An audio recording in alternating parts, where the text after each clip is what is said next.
Roadium Radio knows how to podcast. Roadium Radio knows how to podcast.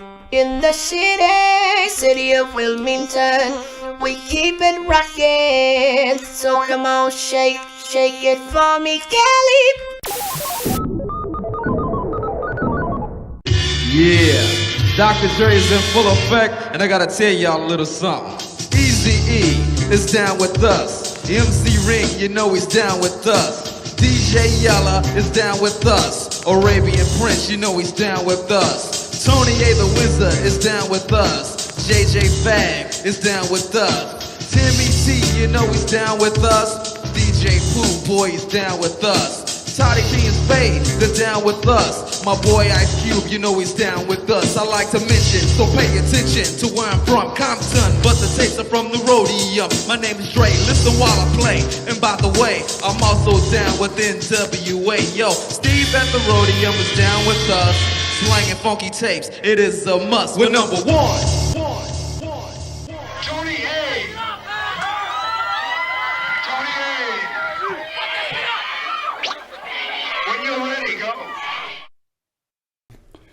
Welcome back, everyone, to episode 52, Roadium Radio, and I am your host, Tony A, the motherfucking wizard, okay? Once again, my Roadium mixtape DOCUMIXERY, you gotta watch it, okay? And many of you promised that you guys were still gonna send me 20 to 30-second video clips of what you guys thought judging the DOCUMIXERY. So far, the response has been great, but we wanna have so much that we can play throughout the breaks. And actually even make a video and release it on YouTube of everybody's responses. Nobody has dissed it. Nobody's talked negative about it. If anything, everybody's talked positive about it. I always like to call it is the prequel to Straight Outta Compton, directed by me and filmed by John motherfucking Elkins. And of course, there were others, DG Media Clips, but it's too many to name. But I want to go ahead, once again, promote my mixtapes. You can buy 4 downloads for $30. I have 8 up there right now on my website, documixery.com. Also, next week, probably towards the end of the week, I will have my hard copies for those that are interested of my mixtapes of Scandalous, Bullshit, Dope Beats, In Effect, if I'm correct. I'll have hard copies of those for those, you know, that like them, because there's people that still want CDs. And we are on all major media platforms. Once again, if you don't know of one that I guess that we're on, please let us know. Email us at roadiumradio@gmail.com. And once again, anybody that wants to request anyone on my show, or anyone has any music that they want to submit, send it to roadiumradio@gmail.com, and we will get to it and get back to you in a timely manner. I've had people that DM me that are upset, that have told me, hey, have you looked at my music?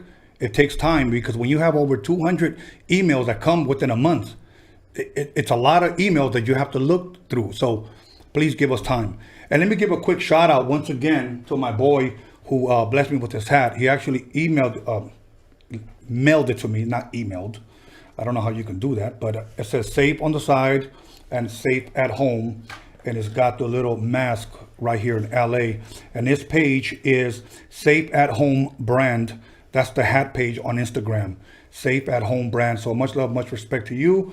And to my other boy, if I'm correct, from Santa Ana, who blessed me with this shirt. I can't show you the back, but I will soon. Well, I'll take a picture of it and post it up. Boulevard Made 1. You can reach him on Instagram. Once again, thank you very much for sending us the shirts. Boulevard Made 1. So without further ado, I know a lot of you guys have been waiting for my next guest, so let me go ahead and introduce him. Episode 52, my very special guest. How you doing, my friend? Good. How's it going, man? I'm good, man. I'm good. Good. I wanted to ask you, how's the drive coming over here? Man, no traffic, bro. You already know, man. Coronavirus, yeah. How are you adapting to this coronavirus thing? I know, I mean, like me, I'm the type of guy that I go out a lot, bro. Yeah. Are you like that too? You know what? I honestly think this is the biggest blessing ever. Like right now, I'm staying productive creatively, creating every day right now. And, you know, at first I was going a little crazy, I ain't gonna lie. I think a lot of us were. But I kind of found myself just creating and getting back in that zone. and being consistent and working on future projects. Right. So I think it's they say sometimes things don't happen to us, they happen for us. And I think this could be a situation where it could be happening for us. We could look at it in a positive view or a negative view, Right. complain about it, or we could just, see the light about it, Right, So I right. see the light at the end of the tunnel. Right. So, yeah. Well, talking about music, because earlier when I spoke to you over the phone, Yeah. you had told me you were working on music. How's that coming along? Man, honestly, I'm a little embarrassed right now because I'm honestly a little exhausted right now. Like, I normally work on music in the mornings, but I stood up till 5 in the morning. Then I woke up to your text. That was like about 8:20, something Right. like that in the morning. So I only got like about 2 hours of sleep. Oh, no. So I'm exhausted right now. Well, I'm exhausted. That's how usually artists, Yeah. that's the lifestyle of an artist. Yeah. So now let me ask you this. When was your last concert, man? The last show, when's the last time I performed? It was in October the 5th, yeah. Okay. So that last time I performed. How did that go? It went good, man. Got to promote my latest album a lot, and Okay. it went really good, man. A lot of people there. Oh man, it was packed. It was in Houston, so it was really dope. Yeah. Dope. That'll Yeah. work, man. So Yeah. I know sometimes, usually when artists, producers, rappers, musicians, whatever, take breaks, we usually turn on the TV and watch a little something, Yeah. make ourselves something to eat. What do you like to watch, man? Like whenever you do turn on the TV. Man, to be honest with you, I don't like watching too much TV. I have I watched Narcos. I think that's one of the last TV series I watched. I'm a big fan of Pablo Escobar. Not that I'm putting him in a pedestal or anything, but I'm a fan of him. I'm a fan of the entrepreneur side of it. Not a fan of the bad stuff he did, but the entrepreneur side of it. So I watched Narcos. I'm also a fan of Diego Luna, the actor. So I was really excited to see him in action. Because. Okay. I've always known he was a star, and a lot of us in our market know he's a star. But I think Narcos is a way for people in other markets to see that he's a star, and he's someone that deserves to be up there representing us. Yeah, he's from Mexico, and it's good to see our people, doing the breakthrough over here. Although he's already been doing it, he was on a Star Wars as well too, right? Yeah, I just saw that yesterday. Yeah. That's dope. Yeah, I'm gonna hate a little bit on that though, man. Go know ahead. what? At the end, he should have kissed the girl, bro. Yeah. He should have kissed the girl, and you know what? Hollywood now hates on that, bro. Hollywood hates on a guy being a guy. Nothing. I'm not trying to start no mess right here, but the whole Me Too movement. Right. But at the end, the heroes kissed the girl, bro. And That's true. And you could see it in the film, the awkwardness that he wanted to, the conquistador in him. Yes. But I'm pretty sure someone right there put a line right there, bro. And Right. and I don't know. Well, let's just hope he kissed her off camera. Maybe. I don't know. I would have. But I guess what I'm not a fan of right now in the market is how guys aren't, I'm not trying to sound like this machista dude, Right. But they're not letting us be the men that we are or could be, because at the end of the day, we are men. We're the men in a situation, Right. So that's just the point of view that I have, Okay. Yeah. Now, as far as I'm a documentary watcher. Yeah. Like I love watching documentaries. Oh, man. I mean, whether it's on Netflix or whether it's on whatever, HBO has. I used to be a big fan of autopsies. I love that shit. Even though I'm kind of like afraid of blood, I can't really see that shit in person. But I love watching it. I love like unsolved mysteries. You seen anything dope like that lately? Man, the last thing I watched that I really enjoyed was Tiger. What's it called? Tiger King. Tiger King. Hey, bro, I got into that, bro. I swear, man. I got into the whole Tiger King. Damn, that chick Carol, man, dude, we got to watch out for them Carols, man. Exactly. They will destroy your life, bro. Yeah, exactly. Straight up. But they're out there and they're watching. They're logged in. Straight up. So Carol Baskin, if you're there, up. get at me, roadiumradio@gmail.com or Tony A the Wizard. Yeah. It's on the screen. I want to do an interview with you because I want to find out what happened to your husband. That fool was Dude, tiger meat, homie. Straight up. So- Literally got fed to the lions, man. Yeah, exactly, dude. So I know they released another episode. Did you ever get to watch that one? They released one more episode. Of the I think- Tiger King. Tiger King, yes. One more episode they did. I don't know. I just haven't watched it. I think it's on the works, but I don't know if they released it. No, they did. They Oh, did. man. Then I know what I'm doing tonight, bro. Yeah, exactly. Straight up. I've already seen Yeah. it on, I think it was like number 1 or number 2. Like, you know how they number 10 up to 10, whatever. Interesting. Yeah. I gotta look out for that. Yeah, it was up there. Now, let me ask you something about hip hop movies. Yeah. You got the Biggie, you got the Pac, you Yeah. got the Straight Outta Compton, you got 8 Mile, you got the 50 Cent, Get Rich or Die Trying. Yeah. Out of those movies that you've seen, have you seen them all? I believe so. Which one stands out to you the most? Right now, right away, I thought of 8 Mile, man. That was, Okay. I love inspirational stories, man. I think a lot of people got inspired to become something after that movie. Straight up. Yeah. Look, I'm not going to try to knock NWA right now, but I was very disappointed with NWA, man. Not only that, they should, my personal opinion, I don't know, you're more in that circle, I'm not, but I think Little Eazy should have played Eazy, bro. Right. He looks like him. Why not open the door for him? I don't know. Maybe you know more than I do in that situation why he didn't get the role. And I have heard other stories, but look, I'm a big fan on biographies. Someone looking like the actor, like straight up. Right. And I think Little Eazy would have been perfect for it, man. So Right. that's just one thing right there, man. I not to knock the actor that played Eazy, because, shouts out to all of them, but. I think Little Eazy should have been the one, man. Right. Yeah. Okay. It's funny because there were talks that he wanted that role. I heard. But they didn't give it to him. There were actually even talks that one of Dr. Dre's sons wanted Dr. Dre's part. And I thought, when I saw the picture, I thought he looked like him. He could have passed. Yeah. But supposedly that, again, and I say supposedly because I'm not going to quote him word for word, that they didn't want family involved, but yet Ice Cube had his son Exactly. in it. So Which maybe that was good casting. He looks just like his dad. That was good casting. Yeah. And why not open the door for their kids, yeah. why not? You know what I'm saying? Why not let them start their own brand? Mm-hmm. I mean, of course, I'm sure there's a lot of politics behind the curtains that we don't see. Wow. Of course, like maybe someone could open up the curtain and say, oh, this is the reason, and then I'll be like, oh, okay, now I understand. But as a fan watching in, that's just my point of view, Okay. But back to 8 Mile, that was very inspirational.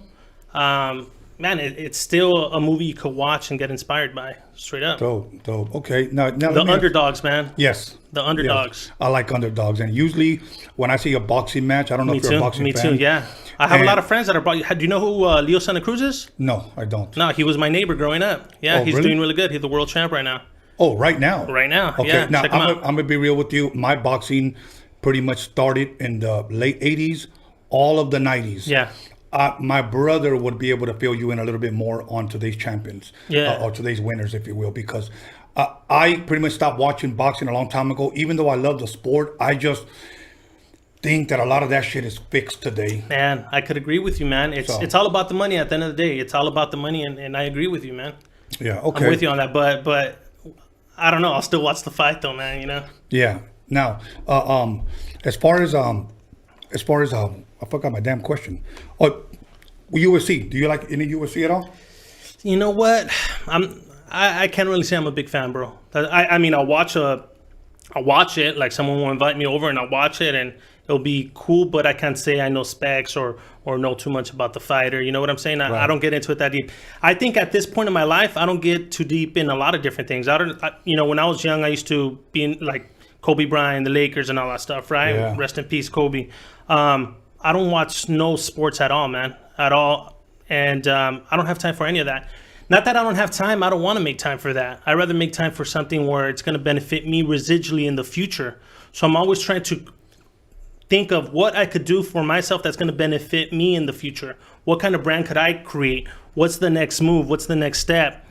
Man, I'm not going to be wearing these. And not to knock anyone that represent their brand. I mean, everyone has brands, bro. You got Star Wars all over right here, bro. You know what I'm saying? Not hating, I just want to get to a point where I have a brand where people have my brand. That's just me. One thing when I was young, I used to be a nightlife promoter. Okay. That's what I did. And we used to bring in thousands of kids. I was a kid myself. This is when I was 13 years old. And one thing that I was doing, I was having fun, but at the same time, it was a business. I was making money while doing it. So I've always been a person that I want to find a way that I can make money and have fun doing it. And watching sports doesn't make me money. It doesn't. Maybe if I was gambling, but I'm not a gambler. Okay, that'll Yeah. work. I love watching sports and just throw it out there, throw it in everybody's face. I'm a Cowboys fan. I know a bunch of people, Raider fans, that are hating on me right now. I got love for you guys. Don't worry about it. It's all good, homie. But I just can't wait for sports to start. I like Dodger games. It's funny because I can't watch baseball period on TV. I love going to the games. Yeah. And I know I'm speaking for most people. We love going to the games. Yeah. It's just the atmosphere. I love football. I love college football. And I love basketball. Lakers, Cowboys, college will be Notre Dame. And Lakers, Cowboys, Dodgers. Yeah, I honestly don't care about sports, man. Ironically, though, my first job was at a sports store. Really? Yeah, at a store called Fans at the Fox Hills Mall.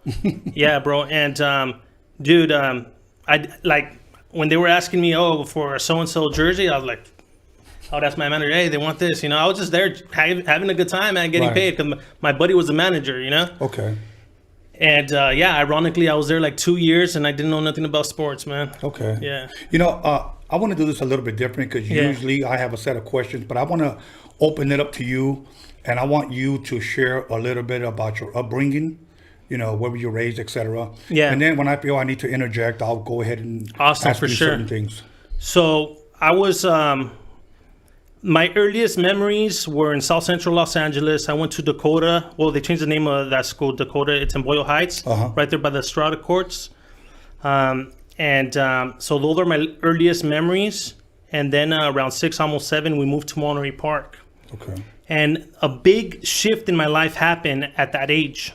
So we were in this ghetto situation, you remember, South Central in the 80s, man. Yeah, of course. Crackhead epidemic, man. It was horrible, Terrible, yeah. And shootings, helicopters every night. Well, anyways, we finally were moving to Monterey Park and we see like, wow, we're going to have an amazing life now, right? Well, it turns out my dad's having an affair with this young chick. And right that moment, my life shifted for the rest of my life to this day. And a moment like that could affect someone for the rest of their life. And I know it did. And at the end of the day, I'm not going to try to sound like a victim about it, but because it made me who I am now. The greatness that has happened in my life, it's because of that moment that I thought was a curse. That moment that I thought was a curse was the biggest blessing of my life once you open up your eyes. So when my dad left, he took all the cars, he took everything. My mom's, he was born here. He's Mexican American. My mom is from Los Altos de Jalisco, San Miguel el Alto. Shout out San Miguel el Alto, Jalisco. So Spanish speaking, what are we gonna do? Like, I'm just a little kid. How old was I? Like 6, almost 7. I'm the youngest out of my brothers and sisters. 2 brothers, 1 sister. And what are we gonna do? She makes it happen somehow, man. Not only that, obviously, welfare, all that stuff, right? But it was really sad.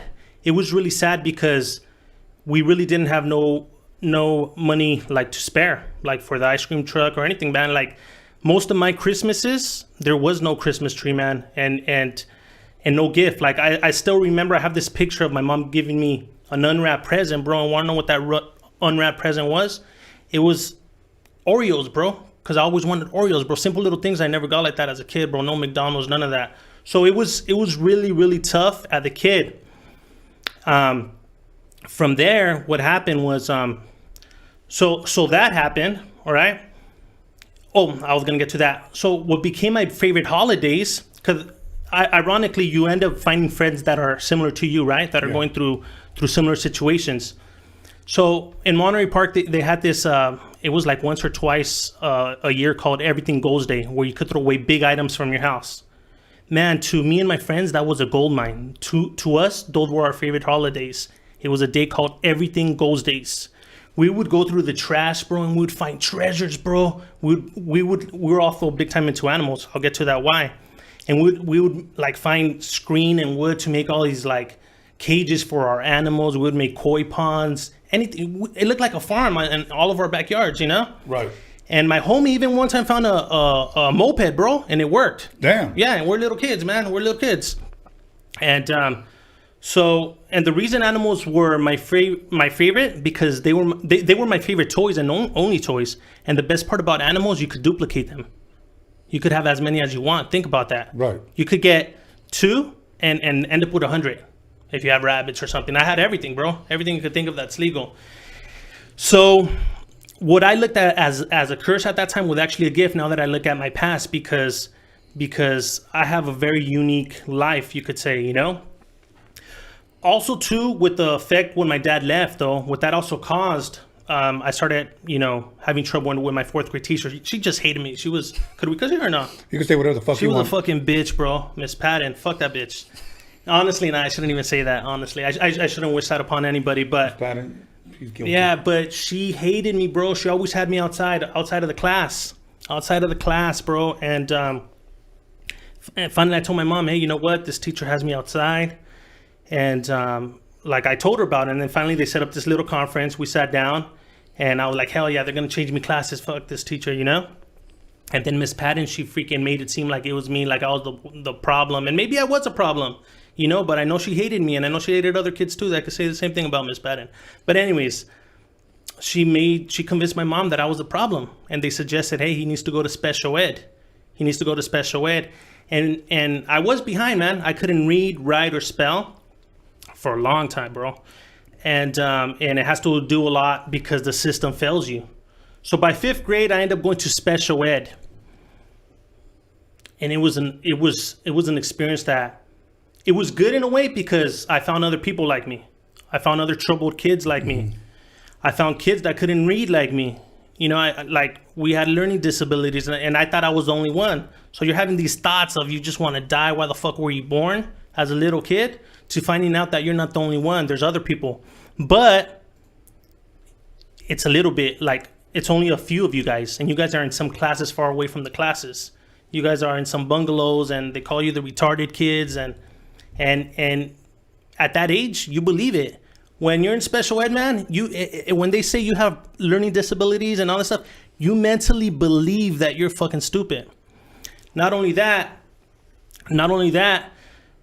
I understand how a lot of dudes get into gangs, how a lot of dudes end up dead, how a lot of dudes end up in prison. I understand, bro, because a lot of people that were my classmates are dead or in prison, man. Only a few of them made it out because the school system makes you believe that you're fucking stupid, that you won't amount to nothing, man.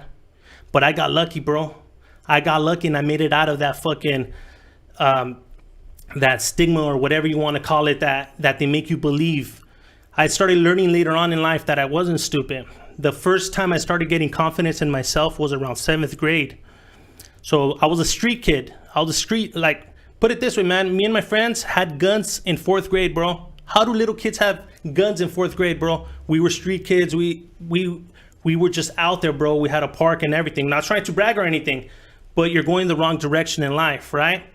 And I was going that wrong direction because at the park we kicked it at, there was a gang there, and there's different gangs that are going to recruit you, right? Luckily, I had brothers, though, that were like, hey, make sure you don't fucking ever join a gang. They were chin-checking me all the time, like, hey, don't ever, like, you know? But let me tell you another place where my life shifted. So what happened there, 7th grade, my friends, these street kids, they're like, hey, there's some kids fucking jumping over a car around the block. We're like, what the fuck? We go over there, we run over there.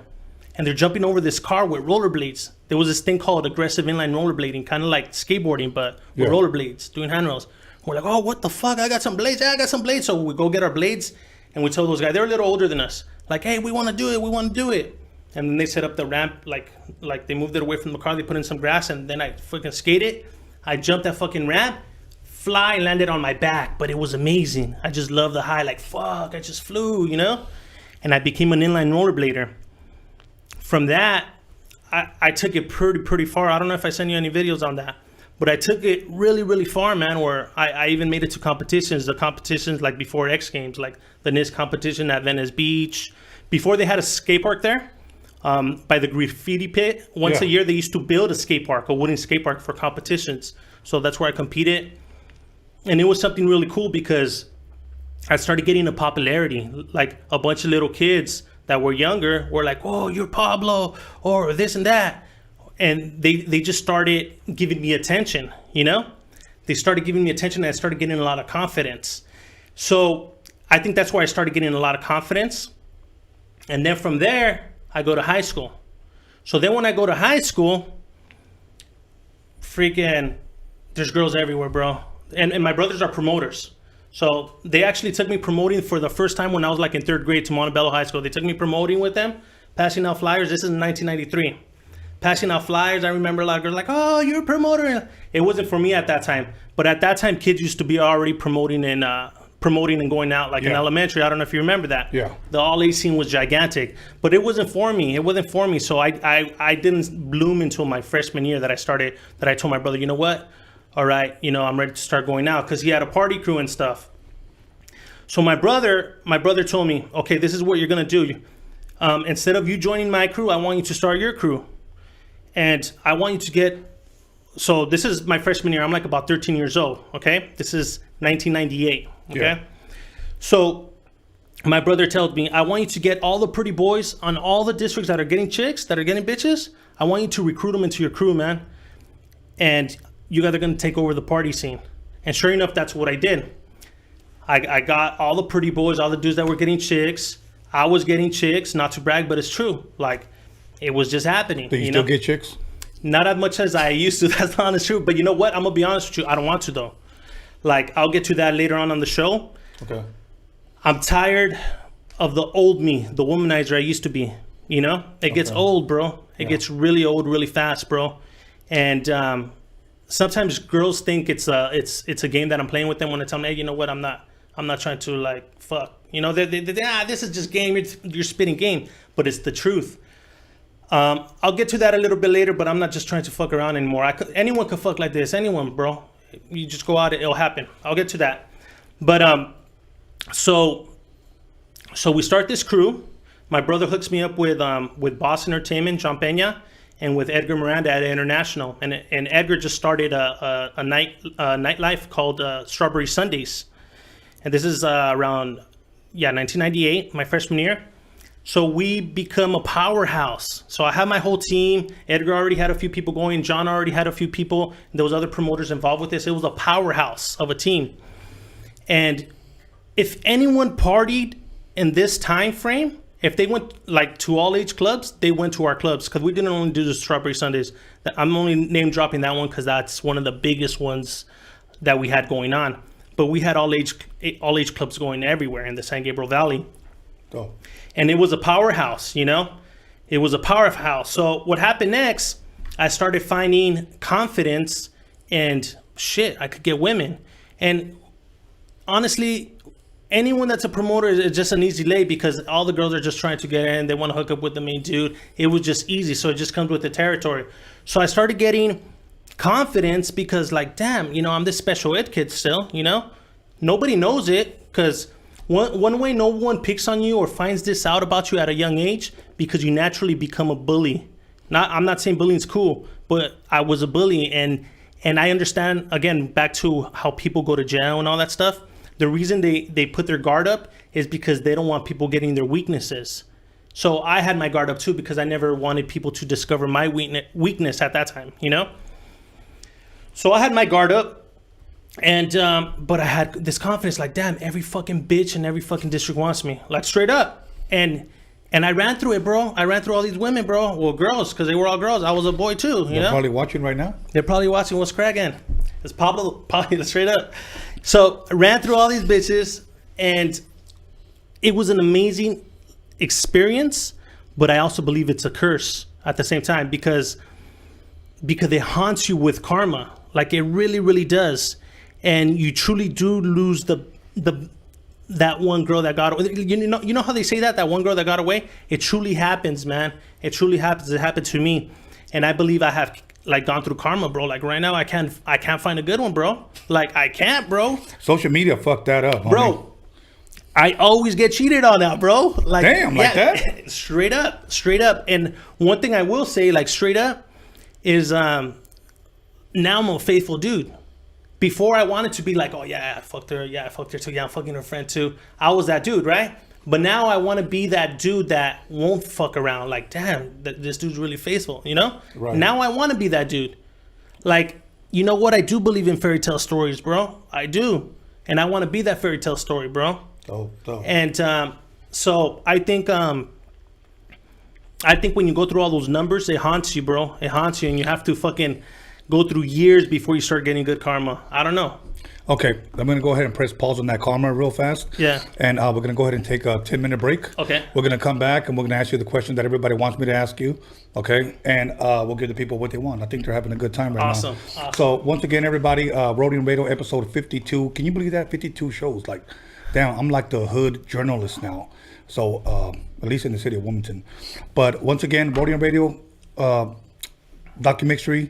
You can get the DOCUMIXERY for 20% off with the TRMD20 code. Get it 20% off and watch it, and then tell me if it sucks or if it was good.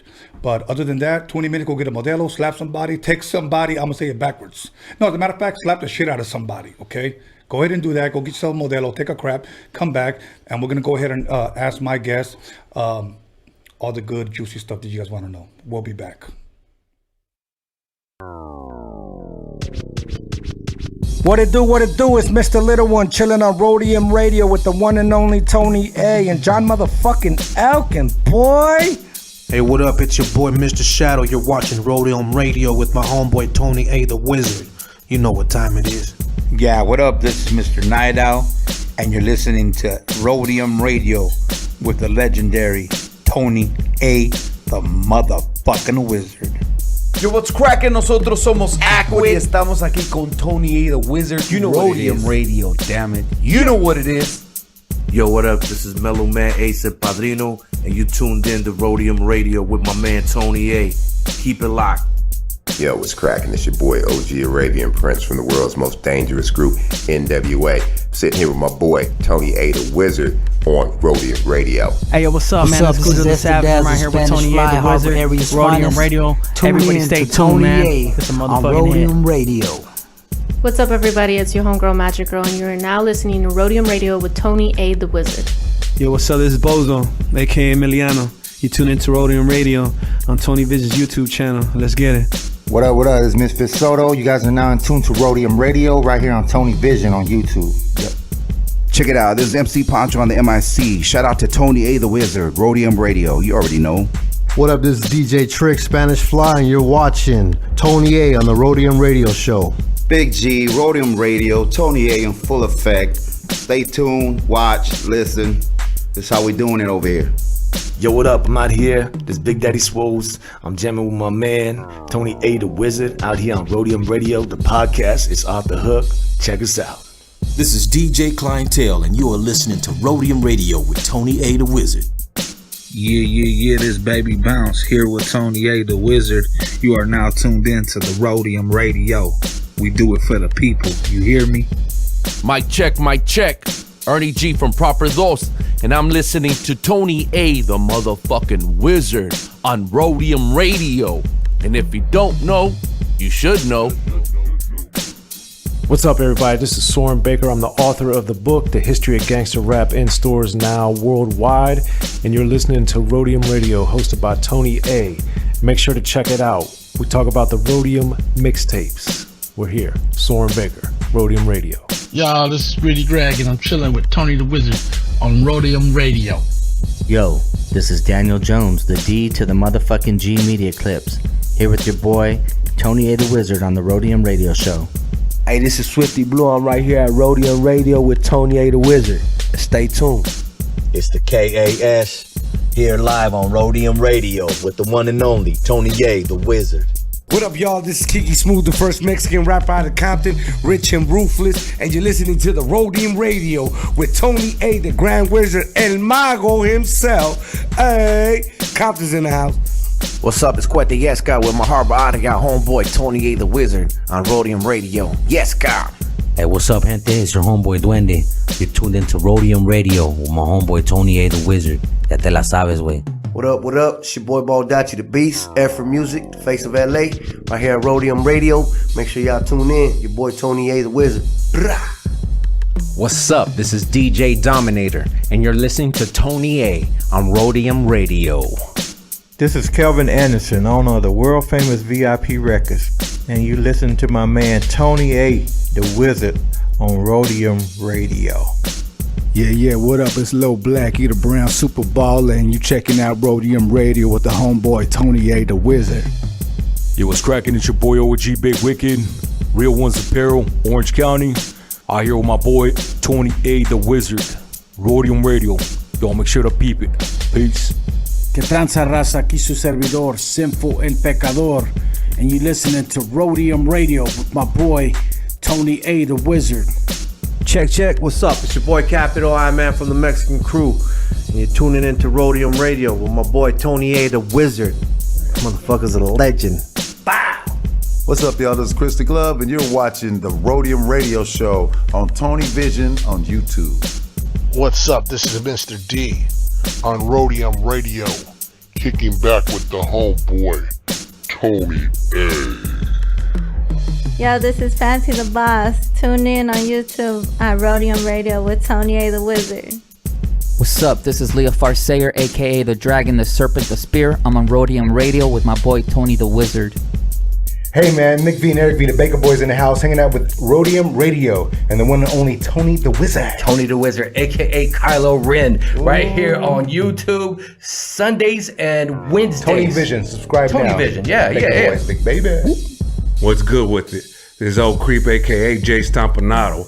I'm putting it down for Orange County on the Roadium Radio Show by West Coast legend DJ Tony A. We up and out this bitch. What's up with it, dog? It's West Coast Gilly on Roadium Radio with the legend Tony A, the Wizard on Tony Vision. You know what it is, West Coast to the fullest, believe that. What's up, everybody? This is Stefan Orier listening to Roadium Radio with Tony A, the Wizard. Yo, what up? This Big MOC, Mr. Mos MC on the Roadium Radio Show with Tony A, the Grand Wizard, baby. Let's go. Yo, what up? It's your boy Doughboy Tony. You're tuned into Roadium Radio with West Coast legend Tony A, the Wizard. What up? It's your boy Lottie the G, straight out of Santa Ana, CA, and we right here live in the mix with the West Coast legend Tony A, the Wizard on Roadium Radio, Tony Vision on YouTube.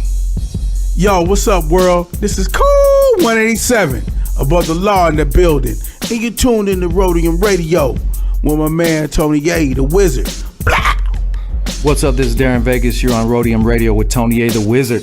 Real West Coast hip hop history right here. Yo, what up? Sleepy Malo in the house, here at the Roadium Radio with my boy Tony A, the Wizard, giving us our voice back. One of the realest motherfuckers I know. What's up, homie? Show me Frankie Quinones, aka Creeper from Cholo P, and you're listening to Tony A, the Wizard on Roadium Radio. That's what's up right there. Check 1 2 1 2. This is Roger Live, and you are in tune to the sounds of Tony A, the Wizard on Roadium Radio, West Coast. Hey, yo, what's up, man? It's Cujo the Savage. I'm right here with Tony A, the Wizard, Roadium Radio. Everybody stay tuned, man. It's a motherfucking hit. Yo, what's up? This is John motherfucking Elkins, and you're tuned into Roadium Radio with my homeboy DJ Tony A, the Wizard. What up, West Coast and all hip-hop fans? This is your girl, Violet Brown, and I'm here with Tony A, the Wizard. And if you're rolling with us right now, that means that you love West Coast hip-hop.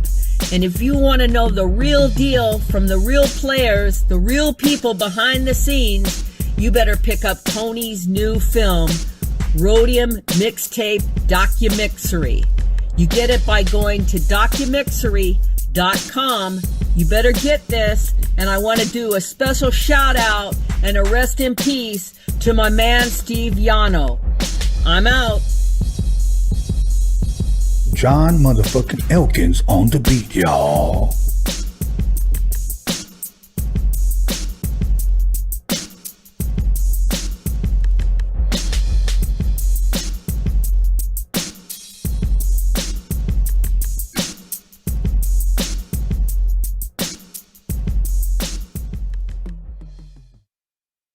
Hey Tony, drop that. What, please? I bet. My name is the Croft, the C-R-A-W-F-O-R-D, the poet high C. Tony A, the Wizard, just as cool as a blizzard, sticking out his tongue, stabbing pussy like a lizard. Ooh, so sorry, homie, I didn't mean to say that. Steve is in the house. Come on, won't you play that funky dope beat? You know you gotta throw me some Stanley's ass Croft, coming straight from the Roadium. You are now about to witness Tony A. Get funky. Tell her where you from. You don't think I'm living, well, fuck you.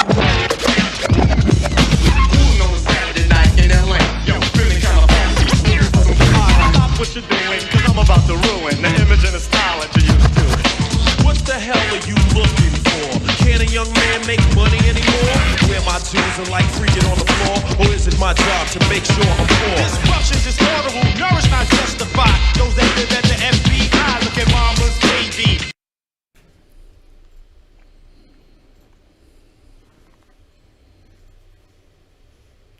Welcome back, everybody, to Roadium Radio, episode 52. Me estaba haciendo pendejo. So, but without further ado, let's go ahead and get into everything, the questions that everybody wants to know about my special guest on episode 52 on Roadium Radio. My brother, how you doing? Good, good. That's good, it's good. You know, when I booked you, I was really excited for this, and I know people were excited for this, and that's why they're logged on. Today, I should say since, what is today? Wednesday? Yeah, it is Wednesday. Shit was Wednesday, yeah. 22nd. When I posted up the flyer on Monday, people went apeshit on whether it was a DM, whether it was an inbox, whether it was comments on Facebook, Instagram, whether it was on YouTube, my story. People were debating, arguing, who is this? Whatever. Let's jump right back into it. Where or how did you meet SPM? Did he reach out to you? Did you reach out to him? Fill us in and then I'll interject. Cool. So I had leaps and bounds in my life of success, and I had crumbled after a breakup that didn't work out. And when that didn't work out, I was making good money. I said, what the fuck am I going to do with my life? Like, I'm not, like, money is not satisfying me. What the fuck am I going to do with my life? And I said, you know what? I want to be an artist. I always wanted to be an artist, but I never did it because I had reading problems, bro. It's true. To this day, I'm still a slow reader. Now I can read, but I'm a slow reader. Hey, don't tell 50 Cent, though, because he's going to be trolling me and shit. Yeah, so I said, I'm going to be an actor. I'm going to be an artist. I'm going to do music. I'm going to be an actor. So I became an actor, started studying right here in Huntington Park. And then eventually there's a good maestro in el Mercadito de Los Angeles, because I also study in Spanish too, porque también hablo español. And I'm going to do a lot of Spanish roles. And one time when I was in character, one time I was in a table read. So going to your question of how I met SPM. So one time I was in this movie that still hasn't happened called Mi Revolucion by Danny Boy. He has this book out. It's a really good book. I recommend it. And my character in it was about this kid fighting for his brother's innocence that was in jail. And when you're in character as an actor, bro, you go deep. You go deep, bro. You go deep. And I thought, is anyone doing this for SPM? And I thought, at that very moment, I thought, what happened to SPM? Because I never heard of him anymore. Like, I grew up, you could say, you know, I grew up. And honestly, bro, I'm going to be honest, I grew out of rap completely. I wasn't even listening to rap anymore, bro. And to be honest with you, I hardly even listen to rap till this day, bro. If I do, it will be him for character development purposes. But I like classical, bro. I like podcasting of positive things that are going to build me as a person, bro. Mm-hmm. To the person I want to be, or the light I want to be in this world, bro. You know? So I looked into him. And I dug deep. I dug really deep. I seen he was in jail, and I didn't even know. Like, oh, I did know. That it got to me, but I didn't know the whole story, you know? So I dug really deep. I even went through the court transcripts. I went through all that, and I really read about his case. And I thought, fuck, this looks like he got railroaded. Like, that's right away from what I thought, you know? And at this time, I don't know the guy. And I thought, it looks like, you know, there was a plea deal as well, too. He didn't take the plea deal 5 years. Just a lot of different things, bro. And I thought, you know what? I'm going to reach out to him. I reached out to him. I sent him like a 5-page letter. Introduced myself. Told him a little bit about my life. And, like, try to squeeze in my life, I guess, in those 5 pages. And I also mentioned I was an actor, but I just threw that in. You know, it wasn't like the main thing. I just wanted to reach out for him and wanted to see what he's doing for his freedom, I guess you could say. And time passed, and one day I get a letter, bro. And I was having a horrible day, bro. And then I get a letter. I'm like, what the fuck? To me, it was exciting because I grew up listening to his music. And I used to hate being Mexican at one point. I wanted my name to be Paul at one point, because my name's Pablo. I wanted my name to be Paul at one point because I didn't want to be associated with Mexicans at one point. That's just the honest truth. And I think it falls down to Miss Patton, bro. I felt she was racist. I don't want to throw that race card, but I wasn't happy or proud of being Mexican at one point in my life. But when I heard Mexican radio and when I heard all his music, he became my favorite rapper as a kid, And so when I received that letter back from him, it was like, man, I almost want to say it was around Christmas, bro. But it was like the best Christmas gift, I guess you could say, bro, because it was around that time. I opened it up. I was so excited. I remember I got something to drink just to read it. And it was a very inspirational letter of him giving, touching on things about that letter. Very inspirational. And he touched on a lot of things that inspired me. And he ended it off with saying, hey, it turns out I'm looking for an SPM actor. Who knows? Send me a picture or something. I don't remember. And about 3 years passed, letters back and forth. I think a few phone conversations. The phone conversations took a while before it got to that. First it started with letters. It got to a point I didn't think nothing was going to happen. I thought, oh, you know what? Maybe nothing's ever going to happen, And then here's another bad day. One time I was at a mechanic in Montebello, but my car was not working. And suddenly I get a phone call. And I don't have no money to pay the mechanic. I'm just having a horrible day and I get a phone call. And it's him. He's like, yo, I need you on the airplane tomorrow. And this is the first phone call? No, it's not the first phone call. Okay. I honestly don't remember the first phone call too good. It was I honestly don't. But this is the first time he said, hey, I need you on a plane tomorrow. I'm like, oh shit, that bad day turned into I told my mechanic, hey, you know what? Don't worry about it. I'll be back. I don't know when, but I'll be back, Okay. So I jump on the plane. He didn't give me too much detail. He says, for a music video, not too much detail. Sometimes as an actor, it's good when you don't ask too many questions because you become like a diva, I guess. People don't want to work with divas, right? Right. So you got to be easy to work with. So when he says he needs me on a plane, I just said, yeah, He said, this person's going to contact you from Dope House Records. And for your information, I'll see you. Well, he didn't say I'll see you, but you'll be over here tomorrow. All right, we'll talk then. All right, cool. So I'm on the airplane. And I'm looking out the window, just looking at the view, enjoying it. And at that point, it kind of hit me. Like a little fear, I guess you could say. I'm like, what the fuck am I getting into? Like a prisoner's flying me out. That's what went through my mind. Someone yes, I'm a big fan of him, but someone that's in jail is flying me out. What am I getting into? And as an actor, sometimes it could be a little scary because my first acting job was in Miami for something else. And one time this dude, a Samoan dude, picked me up in a white van. I thought I was getting kidnapped, So sometimes you don't know what you're getting into, bro. As an actor, you don't know you don't know the people picking you up.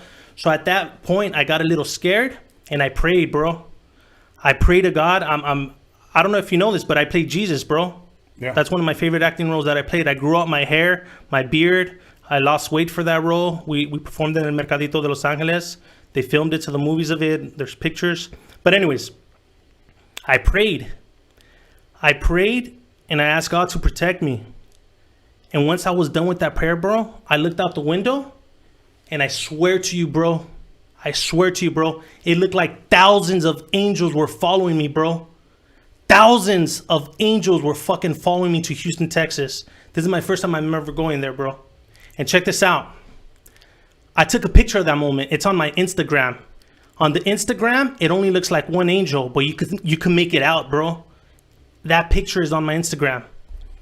But it looked like thousands. And then at that very moment, bro, because everything I do now, bro, especially since I became an artist, I leave it to God, bro. I let God guide me, bro. And I believe somehow God put me in this position to connect with Carlos Coy, SPM. And that, when I seen that very moment, everything, I just felt comfortable at that very moment, Okay. So you land? I land. His nephew picks me up. have I met him before? Oh, I did meet him. Yeah, I didn't meet him before. He was out here in LA. They take me to a hotel, and you know, they'd say, you know, get your rest or whatever. We'll pick you up in the morning, type of thing, you know. And oh no, my shoot date wasn't until a few days later. They actually connect me with one of his engineers, Jaime Payne Ortiz. I don't know if you ever heard of him. No. Jaime Payne Ortiz. He's one of his producers he works with and still works with his chief engineer that he works with today. And so Jaime and his nephew, or his cousin, I mean, picked me up. And so I'm just chilling, and I'm getting a lot of backstory of his life, of who Carlos was, and from the golden era days, you know. Right. And we're barbecuing, and he tells me he produced. I was asking him, well, what songs have you done? And he told me a certain song. It was called "He's a Bird, He's a Plane." I'm like, get the fuck out of here, because that's actually one of my favorite SPM songs. Actually, it is my favorite SPM song. And I'm just having like one of those aha moments. I'm like, how the fuck am I right here? How the fuck am I right here? I'm about to play SPM, the dude that made me proud to be a Mexican, the dude I admired growing up. How the fuck am I right here? And the dude that produced the beat for my favorite song, I'm right next to him. He's barbecuing for me right there, treating me really great. How the fuck is this happening? And he flew you out there to be in a video? In a video. It's called "What If It Were You." Okay. So it's out. It just passed like I think 5 million views right now.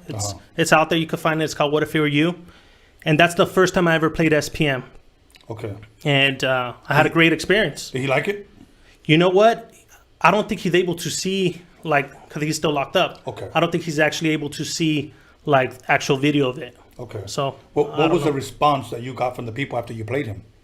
Man, people thought it was him. Really? People thought it was him. Yeah. So the response was really good. People thought it was him, and I'll tell you what, a lot of people thought it was him. Even Yeah. I thought it was him when I saw it. Yeah. You know, because everybody always thought, how in the fuck is this guy still recording and doing videos in jail? Yeah. Everybody thought that. Yeah. You know, so he's obviously- released, let's see, I think like 4 or 5 albums since, man. Yeah. Since he's been locked up. So he's busy. He has more music coming out, and he's doing a lot of festivals in Houston. Like Okay. the shows I perform at right now are for his birthday parties. Okay. Yeah. Now, how long were you out there before you actually come back to LA? Maybe a week. I don't remember. Okay. Yeah. So you do a week, you come back, and you stay in contact with him? Is that how Yeah, that we works? stayed in contact. Yeah. Okay. Yeah. Okay. Now let me ask you this, okay? Because I'm sure people are pretty much dying for me to ask you certain questions. Yeah. You knowing what he was convicted of. Yeah. I'm not going to sit here because I didn't see no, court transcripts. I wasn't there. Yeah. All I know is what the news has told us what he was convicted of. Yeah. That's not important right now. But what I do want to ask you is, have you ever got any backlash for playing somebody that was convicted of the charges that he was convicted of? There was one little scenario, but for the most part, it's mainly all love. Mainly Really? people want pictures. Mainly people want autographs. It's always like that, all love. Really? The only incident I do have, I'm all over LA in the flea markets. That's my thing, man. I hustle at the flea markets. That's where I sell my CDs and everything, right? And one time this dude, he walks by, because I also have a lot of artwork. He goes, fuck SPM. He just got all crazy. and it wasn't an SPM. It was a picture of me as SPM, actually. So he goes, fuck SPM. That's me, bro. And he goes, well, fuck him. And walks by. And then the next week later, I swear to you, bro, the next week later, everyone's seen it. It was like he was loud. My neighbor's seen it. The next week, he's walking by with a little speaker, and he's bumping SPM, bro. And I called him out. I'm like, hey, bro, what happened? I thought you said fuck SPM. Why are you bumping him now? And he goes, fuck him, but I like his music. And that's the only situation I had. But you know what? The reality is, though, let me tell you something, though, bro. First of all, I get nothing but love. There's the love for SPM is real, because whatever anyone wants to say about him, you can't take away his talent, bro. His wordplay, his music, they're classic albums, bro. And I know there's a lot of people that could find, that have their point of views that will hate on them, but people love him. People love him, Mm-hmm. So for the most part, it's nothing but love. Okay. before I get into a couple of other questions that I need to ask you. Yeah. You filmed that video.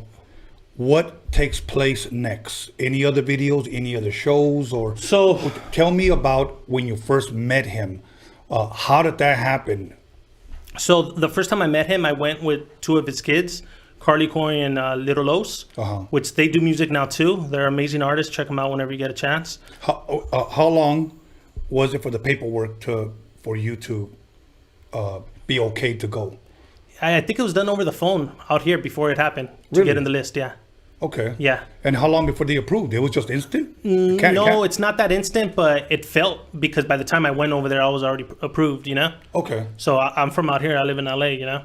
Okay. So when I went with his two kids, and it was just fun. We were just all comedy, just chatting. He had us doing like acting sketches, and it was just, we were just having a good time. Now, this is the first time you actually see him in person now, right? Yeah. How was that moment, bro?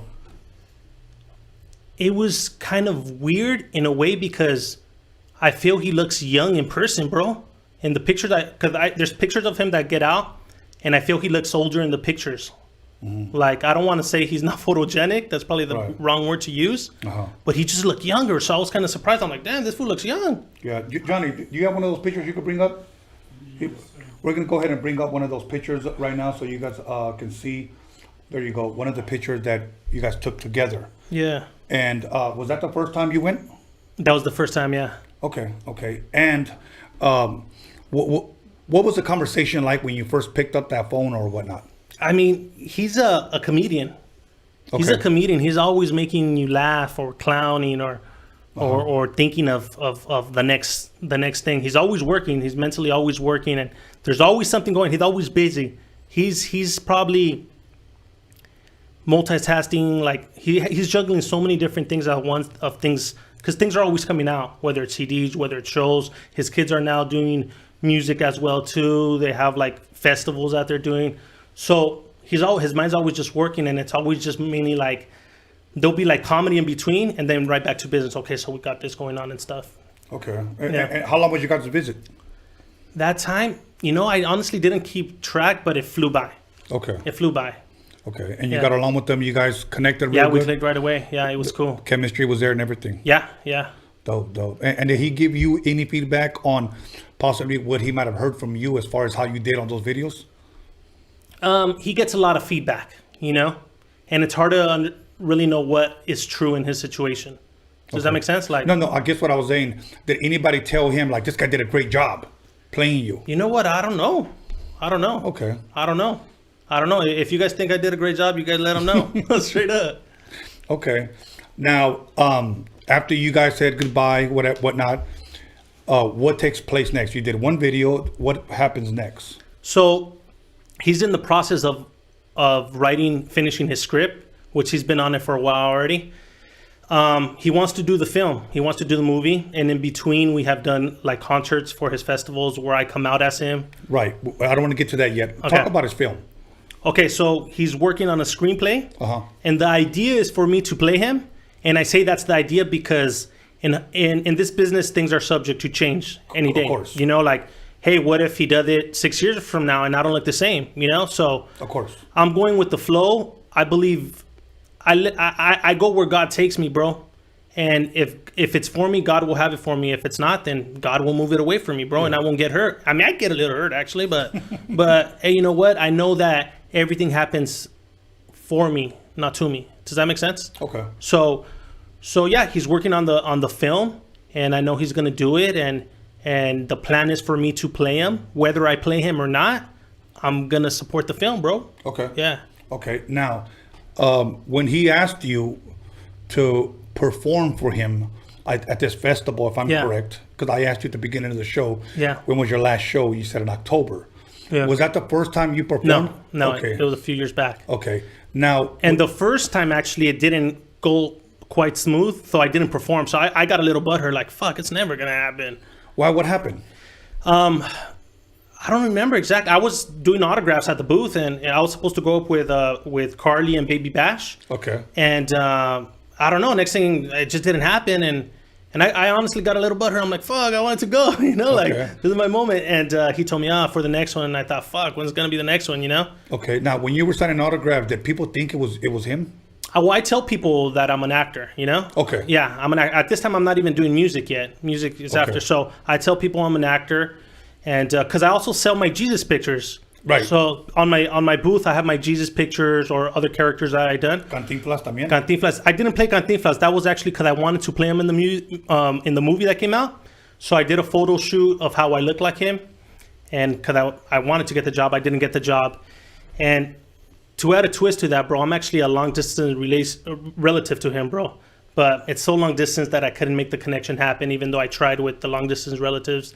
It just didn't happen, but you never know. Maybe in a future time I could play him in a different film by someone else. Yeah. Now, but back to that. So I sell my Jesus pictures. I sell the Cantinflas pictures. I sell the SPM pictures. Right. And also other stuff like when I have a whole everything I ever played. I have a whole picture there to sign and sell them. Right. And so people know because they see all these pictures. They're like, what? What's Jesus doing here? What's this? They're like, what the? And all those pictures look different, bro. You're like a damn chameleon, They bro. don't know it's the same guy. When I played Jesus, bro, I grew out my hair and beard. I dedicated a whole year to grow out my hair and beard. I was running 6 miles a day. And that was a very powerful role right there, bro. And let me tell you why. Because I thought I was the worst person to play Jesus, bro. Mm-hmm. I thought it like with womanizing as a kid and all that bullshit I've done, bro, I thought I was the worst person, bro, and my teacher thought I was perfect for it, and it was the best thing that could have ever happened to me, bro, because I learned that even people like me are forgiven. Yeah. I learned while I'm getting into character and going over the lines, it was in Spanish. I learned that someone like me is forgiven, and I didn't know that, bro. And my favorite line, bro, from when I played Jesus was, no juzguéis si no quieres ser juzgado. Don't judge unless you want to be judged. The reason being because I think we're at a time, especially now, where people are quick to judge about anything. Oh, you're a Democrat. Oh, you're Republican. Oh, you're this. Oh, you support that. Or this and that. People just judge and throw stones at you, And even me, sometimes I'm human. I sometimes want to judge. And when I'm about to, I bite my lip. And I tell myself, no juzguéis si no quieres ser juzgado. Okay. And the reality is, it's the truth, man. How could I judge anyone, bro, if I don't know anything about their backstory about anything? Right. Okay. So I use that line to my life right now, man. Okay. What little time we have left before we go to break, when you perform at this festival, I saw that they had your head covered. Yeah. And you were like in this prison jumpsuit, this white prison jumpsuit. Yeah. Did anybody know you were going up there? As far as other than your team, if you will? Well, Baby Bash just figured it out that day. They told Bash, hey, you're going to perform with Pablo or blah, blah, Uh-huh. And he was just tripping out like, what the fuck? SPM. He was tripping out like what the fuck? He started like Instagramming like, damn, this motherfucker looks like fucking Carlos, And to me, it was a trip. Oh, check this out. Here's another trip. Because I don't, like when SPM hires me, it's all his rules, bro. It's all like, this is what you're going to do. He writes it all out or it's all play by play, And the song he chose me to perform was He's a Bird, He's a Plane, bro. My fucking favorite song. Dope. So back to that aha moment, I'm about to perform the song I used to listen to as a kid in my fucking sound system in high school. Right. What the fuck? Right. I'm fucking tripping out in that moment. But you know what? I was ready for that moment, bro. I was ready for that moment. I went to the motherfucking edge of that stage, bro. I was ready for that. It was like a pit bull you just unleashed, bro. That's what it felt like, bro. Now, they take that thing off your head. Yeah. Pretty much to unveil you. Yeah. How was the response? The roar of that crowd was unbelievable and magical, bro. Unbelievable and magical. Keep in mind, they don't know it's me. They think it's Carlos, bro. They think it's SPM. Right. Man, you could hear girls crying. You could hear everything. So this was in back of the Dope House building. It's filled up to the max, and behind the building, there's train tracks. Dudes rolled up in their cars to the train tracks. They're standing on top of their cars, and behind that, there's building. There's people on top of buildings. Like people were getting in property they weren't supposed to just to watch the show from outside. The view was just amazing. Wow. It was a magical moment. And you know what, man? Like me as an artist, bro, I still have a long way to go in my journey. Yes. I still have a long way to go in my journey. But that day, I felt what it was like, bro. Yeah. You feel me? Yeah, of course. I felt what it was like to be in someone's shoes, bro. Right. That moment. Now, did you just perform one song? No, we also did Wiggy Wiggy. Okay. And how with Bash and his daughter Carly. There's a remix version with Carly Coy and Baby Bash. Okay. Yeah. Okay. And this was in Houston. This was in Houston, Okay. Texas, at Dope House Records. They have a warehouse out there. Okay. Now you go off stage. People want pictures, autographs, or what takes place after that? No, to be honest with you, well, yeah, I did come out for a while. I didn't honestly go into the crowd that day, which sometimes I regretted. I wish I would have. Because they had a VIP section. Okay. And you know what, bro? I don't like to be fancy. I like to be with the public, bro. And that day, I don't know if I felt claustrophobic. I don't know what I felt, bro, but I didn't really go out with the crowd that much. At the last festivals, yeah, I'm hugging with everyone and shit, you know? Okay. But the first time, I wish I would have been in the crowd with the people. How many times have you performed? So it's actually only a total of 4 times. Wow. 4 times. Actually, there was the time before that I completely forgot about that. But it was kind of a smaller event. Okay. Yeah. So it was a smaller event, then it was that one where they did the mask. Then it was there was one that they did, I forgot the name of the location, but they had a Trade the Truth, I think, close out the show. And then they had the last festival this last October, which was also an amazing event too. They had 2 stages there. And it was this one was an outdoor event, a day event this time. Yeah. So they had food trucks. They had the whole city was out there. They had lowriders. They had everything, man. So you know what? You know what's cool about Houston, man? What's that? Because I'm from LA, bro. Right. So I know the racial tension out here, you know? Yes. It's hard for Mexicans and blacks to unite out here. It is. It's just a thing out here, bro. It is. Even though, I have to say this. Yours is a different situation, but yeah. Even though I like to preach black and brown unity. I agree. Will it ever happen? All I can say is I hope so. Yeah. I hope so, because you know what? People always like to say, what race are you? What race? For me, there's only one race, and that's the human race. Yeah. Okay. So I like to try to see all of us as one, but we need more people like me. Out in Houston, I realized that everyone's more united, bro. Everyone's more united. I was surprised when blacks and white people wanted to take pictures with me, bro. To me, that was a shocker. Like, they want to take a picture with a Mexican? Because the reality is, bro, to all you rappers out there, nobody wants to take a picture with us out here. Nobody wants to take a picture with us, bro. Like, they don't. Out here in LA, they don't care. Maybe because it's Hollywood out here, I don't know. Probably. But people don't know who the Mexican artists out here, bro. They're not showing love out here. And over there, bro, they show you love, bro. Right. They give you a chance. Right. Well, you know what? Hopefully, with platforms like this, things will change and we'll create a voice for ourselves. Hey, you know what? I commend you. I commend you so much, bro, for having this platform, because it opens up a door for you to give back to this world. When you leave this world, you're going to be able to leave something where you opened up a way for people to promote themselves, to give back. You're giving back to artists, bro. And I hope that one of my main goals in life is to give back, bro. It shouldn't be about me. Hey, Right. Let's parade for me. Nah, fuck that. I want to be in a situation where I could put people on, bro. And that's what you're doing right now. This platform is putting people on, bro. Thank you. Awesome. Well, first of all, let me just thank everybody who's tuned in, who's watching right now, because without them, if one person logs in, I'm just Skyping one person. So let me thank everybody who's watching and who's logged in and subscribed. And I want to encourage everybody to continue to subscribe, because I like to give people a voice. And to me, it doesn't matter whether you're black, white, Filipino, Samoan, or whatever. I know somebody asked me, is this just a Chicano podcast? No. Okay. I want to give everyone a voice. But I will say this, that the majority of the people that as of lately, or pretty much, I've only done like 52 shows. This is my 52nd show, have been a lot of Chicanos. And I love the voice that's being created out of here for us. You know what I'm saying? But at the same time, I want to welcome everybody, man. Yeah, I want of to course. welcome everybody. And I'll tell you why. Because this podcast emulates Steve's Roadium Swap Me Stand, where everybody of all different nationalities bought music and came there. It was because of a Japanese man that my life changed. Wow, yeah. You know what I'm saying? That's amazing. I mean, everything when it came from music, I learned from black folks. Yeah. You know, I did. I don't ever deny that. I would be in the studio with all black artists, and many of them never saw me as a non-black person. That's awesome. So that's why I like to preach black and brown unity. I know sometimes some people get upset. You need more. You need this. You need that. Slow down.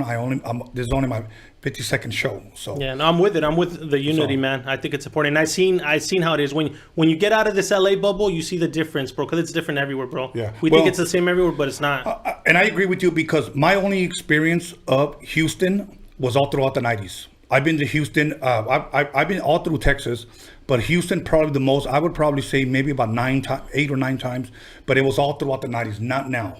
Yeah. You know, so I know things have changed. But you know what? We're going to go ahead and take a break. I'm going to go ahead and start drinking, and I'm going to go ahead and start asking goofy-ass questions. But I have a lot more questions for you, okay? Okay, cool. Okay. So once again, everybody, I'm going to go get me Michelada Mix for my boy Blasto. And let me go ahead and give my boy a shout-out for Fashion Town in the city of Carson. He blessed me with this Wilmington hat. I think I'm wearing it. Yeah, Wilmington hat. And look, I haven't even started drinking. But you know what? I want to thank everybody who has logged in and who has subscribed and has left goofy and positive comments. Okay, you guys are fucking hilarious. I love you guys. So make sure you call somebody, go to the mirror in the bathroom and slap the shit out of yourself. Okay, grab something to drink, come back and join us, and we're gonna continue talking to Pablo in the building. Pablo Nunez. Pablo Nunez. Be about it. All right, brother.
Lonzo, you ready?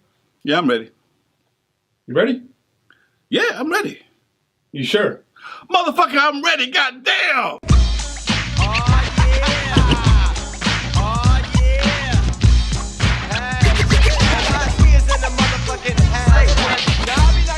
Like it ain't shit, cause I'm a player motherfucker named DJ Quick. It's a full-time jack move. Chili chill, yo, homie, make the crack move. Freestyle, meanwhile, we keep the beat shifted. Sweat dripping, girl is available when you walked in the house, got shot. 1, 2, 3. Motherfucker, don't down. This shit. This is it, y'all. Daddy. Keep your ass. Cut. We're good. Welcome back, everyone, to Roadium Radio, episode 52. Okay. I fixed myself a michelada for mini micheladas. Much love, much respect to my boy Blasto for blessing me. Hey, bro, this bottle's almost empty. I'm going to need some more. Next time, bring a case, homie. Okay? ¿Me entiendes, Mendes? Anyways, I was reading some of the comments and they're hilarious as hell. Some dude said, interview La Llorona.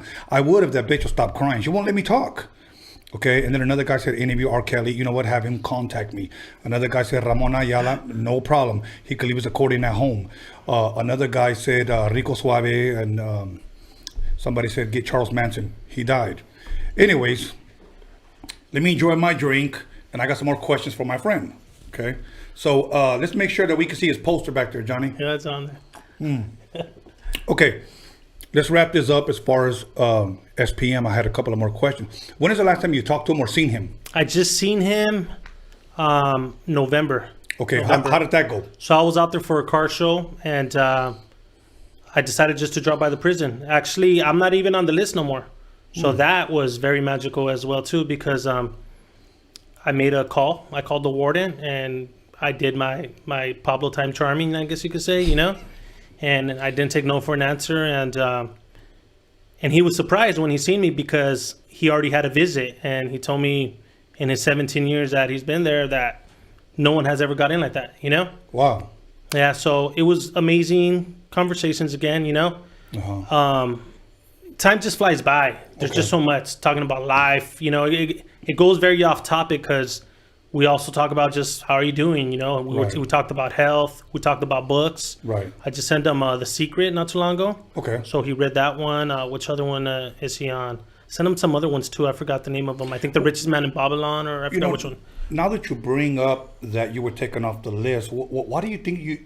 How well, it's because you could only have a certain amount of people on the list. Oh, I see. Family usually comes first. Yeah, of course. And his kids are very active in the music now. So, like, they're always in and out. The producers, all his circle needs to be involved to get in with him and all that stuff, you know? Okay. So, I don't want to say that I'm not important, but I'm not priority right now, you know? Cool. So, that's for sure, yeah. I get it. And... since November, have you spoken to him at all on the phone or anything? I'm trying to think right now. I'm not sure if I have, bro. Okay. Now, when is he up for parole? I believe 2024. 2024. Yeah. You think he's going to get out? I think so. I really believe so. Okay. You know, I really believe so. And yeah, all we could do is be positive. Okay. Yeah. And when he gets out, does he ever talk about possibly doing music again? He's doing music right now. Okay. He's doing music right now. Now, when you say he's doing music, he's not rapping from jail, is he? I don't know. I don't know. I'm just gonna say I don't know to that. Okay. You know? Okay. Yeah. That kind of actually leaves a lot of blanks. Like, what the hell? I don't know how he makes his music, and if I did, I don't think I could even say it. You know what I'm saying? Okay. So we'll leave it at that. Yeah. Okay, I respect that. Yeah. So obviously, when he gets out, he's still gonna perform or rap. Oh, definitely. Anything as far as that movie's concerned, does he plan to do that when he gets out or while he's in there? You know what? Me as an actor, I'm gonna be honest with you. I would rather if everything goes as planned and I play him, if that's what ends up happening, right, I would prefer him to be out. Me personally. Okay. You know, because there's gonna be a lot of character development and speaking like him, just everything, bro. Walking like him, flinching like him. Although I already picked up a lot of those, characterizing a lot of features, but Right. there's still a lot more, because if this does happen and if I get the opportunity, I would want to make sure to get an Oscar for acting, bro. I'm being straight up. I want to say, man, this motherfucker became the guy, you know? So I would want him out for me to, and not only that, him overseeing everything, I think is very important. Because in his situation, there's a lot of delays. Right. And I want him to say he loves it or he doesn't. Like, hey, you know, let's reshoot this or something like that. So Right. I think it would be better that way, me personally. Okay. Now let me ask you one last thing about his situation. And I'm sure, and I'm asking questions from a fan's perspective, Yeah. what they would want to ask you, because obviously you've been in contact with him. Yeah. Okay. I know out here, Yeah. at least that I know of, through social media. That's Through the way social media. Through social media, there's I don't even want to use the word anger, but more like hate for what he was convicted of. Okay. Yeah. Whether that plays out, you know, in real life, I don't know, because like you said, there was a guy that said fuck him, but yet he was bumping his music. Exactly. And I think there's a lot of closet fans. There's a lot of closet fans, bro. Okay. Yeah. But because it's not popular to support possibly what he was convicted of. People follow the herd, bro. And if there's one person saying it, they don't want to be that one person on the contrary. But I'm going to tell you something, bro. My main business is in the flea markets all over LA, bro, to IE, to Riverside. Nothing but love, bro, and people wanting autographs, bro. Okay. So this is LA people, non-stop, bro. Okay. And I'm sure on the comment section, there's going to be people saying, oh, I met him at this swap meet, or I met him at that swap meet. Right. People meet me at the swap meet, and it's nothing but love. Right. It turns into, like, I appreciate that moment, but it turns into them telling me how they got introduced to their music, and it's at the point where, fuck, I need to hustle too, you know? I gotta like hear this whole story, but I do appreciate the love when people are telling me how they got inspired, because most people got inspired a similar way like me. Okay. They became proud of being Mexican a similar way.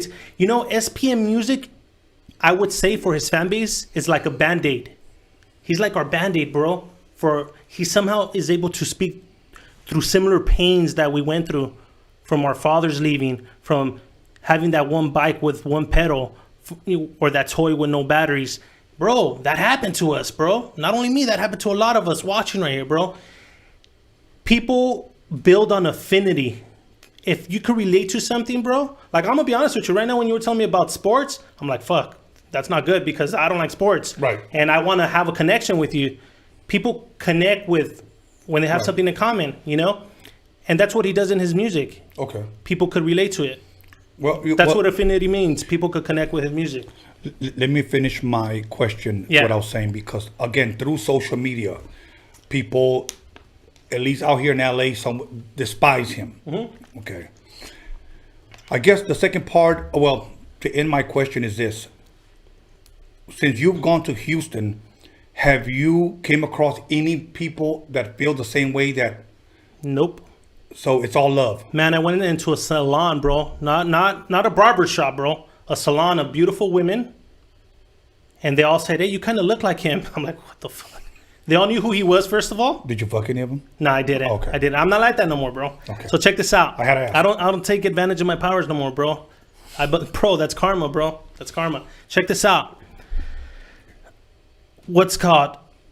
When they told me that, I'm like, wow. I'm like, well, you're in for a treat. I'm actually in town for so-and-so reason. I'm here because he brought me. And this was actually in San Antonio, actually. Right. And they're like, what? Bro, the thing that's trippy over there, you could see a beautiful girl that's not into like gangster rap in LA, and she won't know who a Mexican rapper is, but she'll know who Tupac is. You could go to anywhere in Texas, bro, and you could see a really pretty girl that's not into rap, bro. That's, you know, a nice school girl, college girl. And she will know who SPM is, like if he's the Tupac over there, bro. And he is a Tupac over there. In my personal opinion, there's going to be a lot of conflict on this, bro. In my personal opinion, he's better than Tupac, bro. That's what I think. Okay. And I think a lot of people will agree, bro. You know, a lot of people will also hate, though. Well, you know, right now that the comments probably went fucking buck wild because you just said that. It's the truth. Okay, it's probably going to be a target on your back. But you know what? I'll pray for you. Anyways, you know what? Anyway, I had to ask you if there was, have you ever experienced I wasn't a Tupac fan, by the way, bro. Too Short. It's all about Too Short, bro. Hey, Too Short, man. Know, but cool. They're both Tupac, Too Short. I get it. Yeah. So my favorite rappers, Too Short, SPM, Too Short, and Eminem, bro. Okay. Yeah. And let me ask you this: do you think that SPM is better than Too Short and Eminem? Man, I put them in the tripod, bro. Okay. Because they're good in different ways. Mm-hmm. I pimped it a lot as a kid, bro. So that's why I love Too Short, bro. Like, I was only 14 when I first got my dick sucked. Like, maybe that was horrible music I should have been listening to at that age. Because that's the problem with rap. They become affirmations. Right. So naturally, you're singing along and it becomes a true story. That Okay. should just fucking happen. Next thing you're fucking pimping bitches like Too Short. Can you do his voice?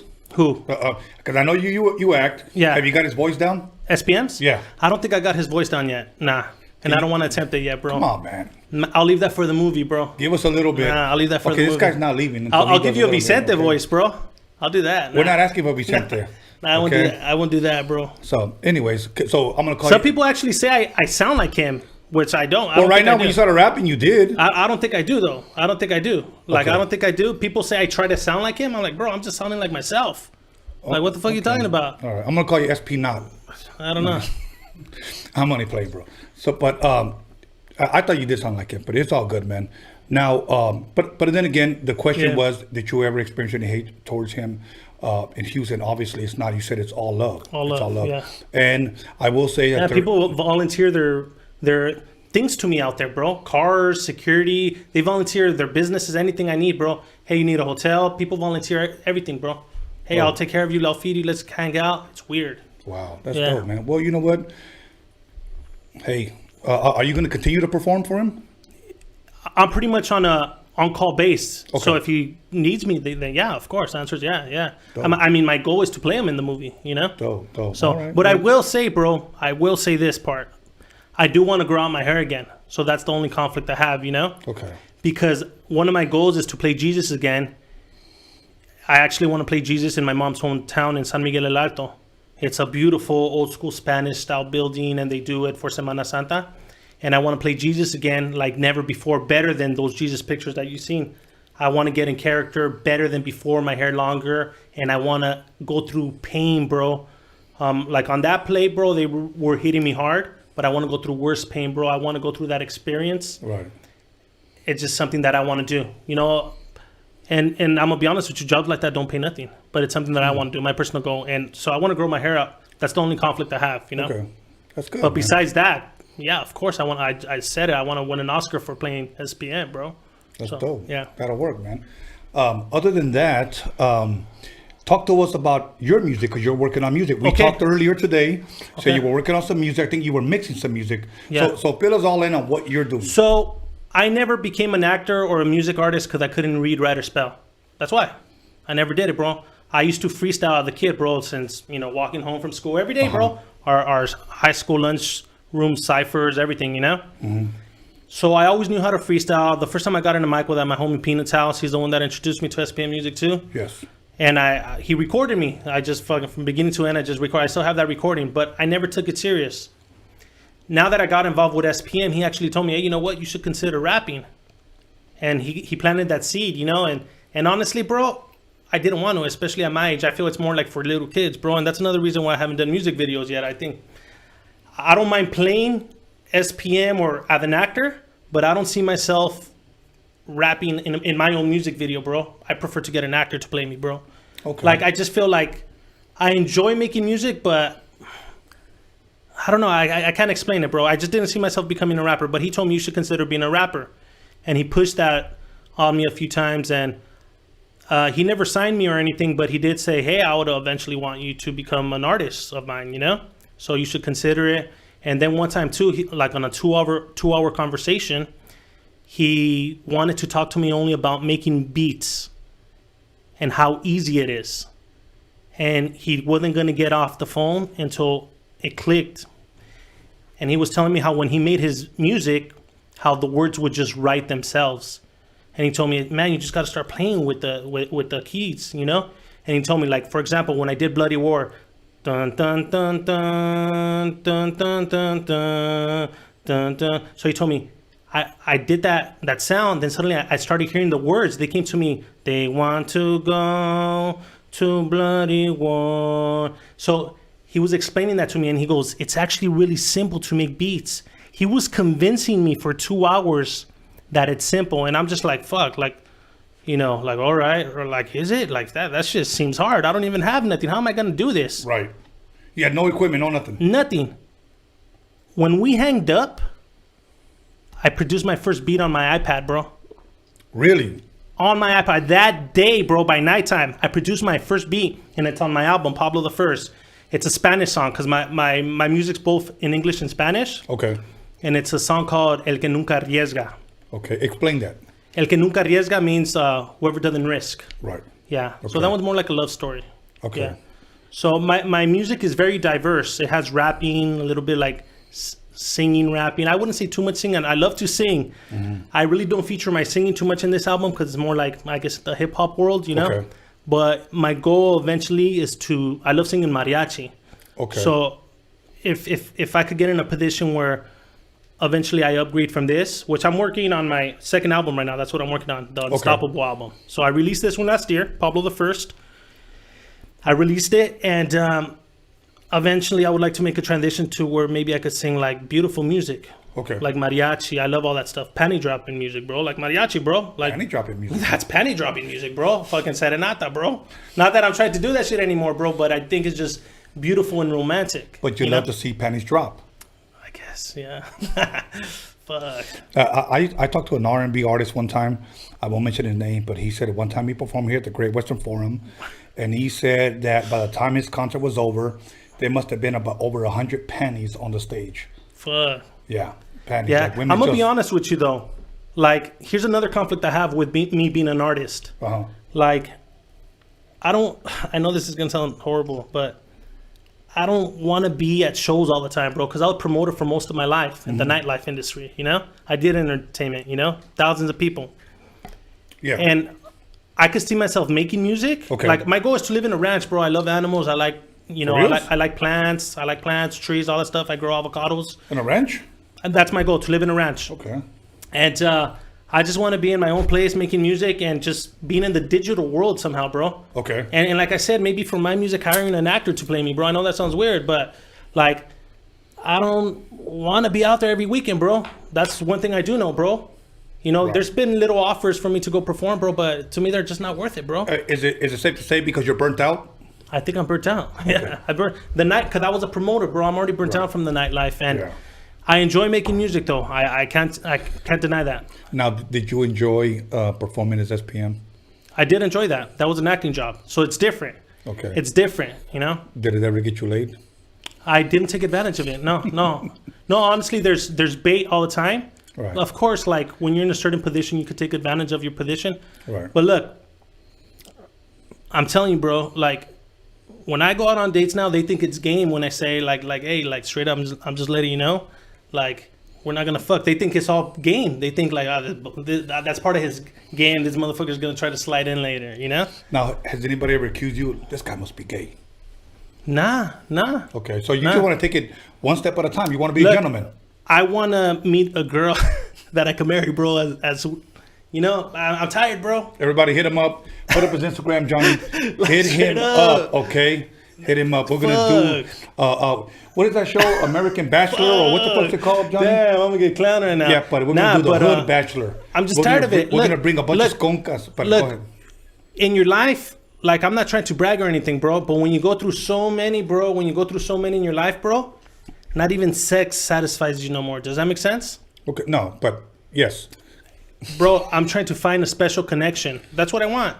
And the only way you could build that connection is without sex, bro. That's good. That's the truth, bro. Any kids yet? No kids. No kids. Okay. Yeah. I have a question for you, bro. Yes, sir. So, what are you gonna do, bro? As far as? Like right now, bro, you got the whole podcast thing. Like people know a little bit about you, bro, but are you making music right now or what's going on with you, bro? Like what is there a comeback, bro? Like where you're going to come and just take over, bro? What's going on with you, bro? I want to know. Don't call it a comeback. I've been here for years. Now let me say this. And I'm glad you asked me that. Yeah. I'm glad because nobody really dares to ask me anything when they come. And let me say this. I'm going to put you at the top of the list because I'm looking for someone to interview me on my show. Yeah. I want to sit over there. Okay. And have somebody interview me here and really dig. Okay. Okay. I took time away from the music industry, I want to say from 2007 to like 2017, almost 10 years. So within those 10 years, I really missed a lot of music, a lot of new artists that came out. Yeah. So I don't know when people might mention a certain rapper, I'm like, no. And I'll tell you why, because I pressed mute on music for 10 years.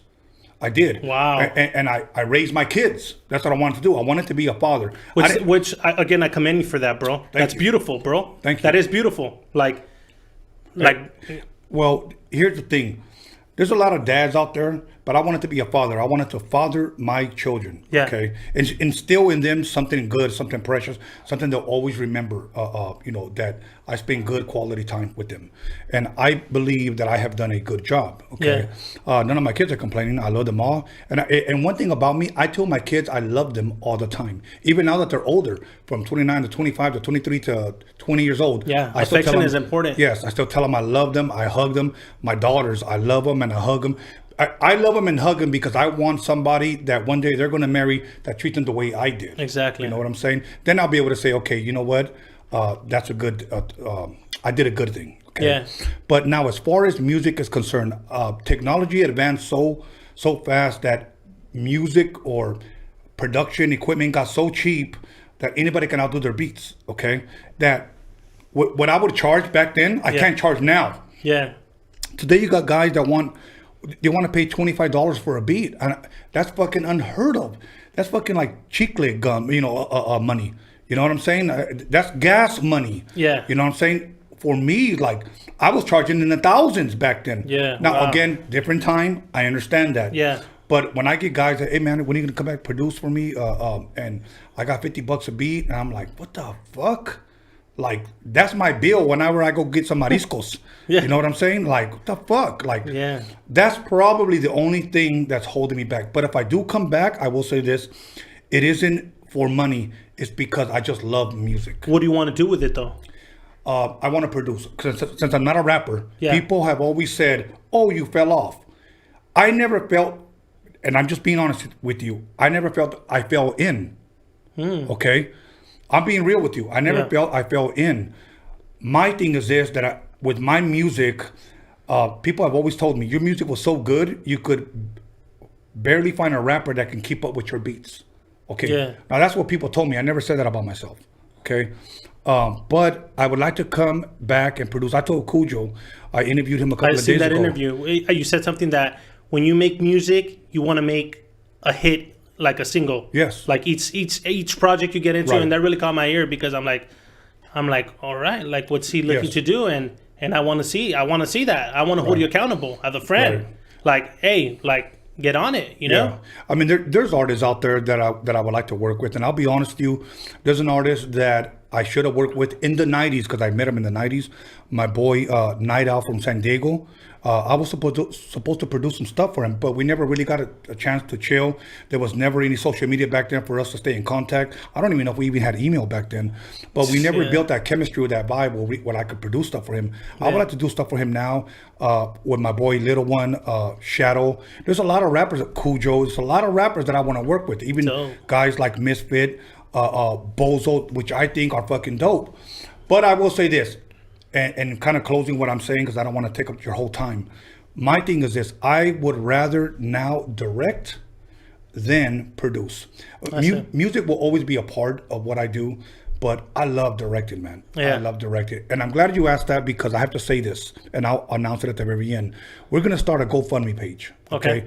Because me and my boy John and my team, we're going to be doing a Chicano rap documentary. We started filming a while back, but we had to stop because of budget problems. Nobody wants to work for free. So we're going to offer people certain things as an incentive to donating to our GoFundMe for this Chicano rap. Nobody's paying attention to us as a people, so we're going to do it. You know what I'm saying? Yeah. But I would rather direct, produce, direct. It goes hand in hand. So I hope I answered your question. Yeah. No. Interesting. Okay. I think a lot of people here want to know what you're doing next. No, seriously, because I'm a fan of your show, so I watch your show. So, like, these are like questions I have when I'm watching the show. I'm like, what's next? You know. And actually, I think again, like to go back to what I was saying, I think this is a good platform that you're building right now, because not only is it's a win-win, bro. I think life is about win-win. Some people just want it about them. Right now, you have something where you win, the artist wins that you bring to the to the platform here. Yeah. And you give back. You're giving back. This is good karma for you. There's a lot of great stuff that are going to open up for a lot of different people here. Mhm. There might be an artist you have on this show that someone sees that they want to work with, whether it's an actor or a music artist. They might want them in their film or on the record. So you're definitely doing big things, man. Or who knows, maybe the investor's watching this right now and he's going to call you tomorrow and say, hey, I'll fund it tomorrow. You know? Hey, hopefully, because you know what? I was thinking about becoming a male exotic dancer because There I you have go. the stomach wave packed down. There you go. But I'm getting older, you know what I'm saying? I don't feel like wearing G-strings, so I threw that out. But yeah. Anyways, but directing, that's what I want to do. I want to direct, bro. Direct, do music, shine light on our people, and so we That's can go dope. forward, man. That's Go dope. forward. So now, this album, is it released or where can people get it? It's on all platforms. Okay. Pablo the First. I even have CDs too. For the collectors, I have CDs. Mhm. I'm usually at the flea markets posted up, but coronavirus right now, so that Yeah. closed down. But yeah, it's on all platforms. 17 songs in total. Okay. Yeah. At this time, anything else you want to bring up, you want to talk about? Because we're I'm closing. working on my second album. I think I mentioned that already. Unstoppable. Okay. Unstoppable is coming soon. It's going to be a dope ass album, and Okay. I'm really it's my baby because I'm producing all the beats. You know, I'm in engineering everything. I'm recording everything. So how long have you been doing music for now? I'm brand new, bro. Like brand new, not I'm brand new. Like how new? Bro, I did that album in 3 months. New. I engineered it. Wow. Yeah. So you learned all that shit yourself? I learned on my own, bro. GarageBand. I did it on GarageBand, that album. Wow. Well, see, that should be good because that's encouraging to youngsters that are probably watching and thinking, how can I get started? Yeah. Get GarageBand on your shit. Yeah. If you did an album, they can do it. Bro, when I did my first beat on an iPad, I said, okay, I could do something here, bro. Like, I'm telling you, bro, SPM convinced me I could do it, bro. Bro, like, and since then, bro, I could do it. I could do it. I did that album in 3 months, bro. I'm not having the same results with this upcoming album because on this one, my homie Pina produced like most of the beats, about 10 of them. Okay. Then I did the other ones. But right on my next album, I'm looking to do all the beats. And all the beats are already actually all done. So right now I'm just doing the writing, some of the features that I have on it, and I'm just writing the lyrics, you know, and recording. Dope, man. Other than that, any shout outs you want to give, anything you want to say to anybody, any complaints? Shout outs to you guys for watching. Follow your dreams. Be about it.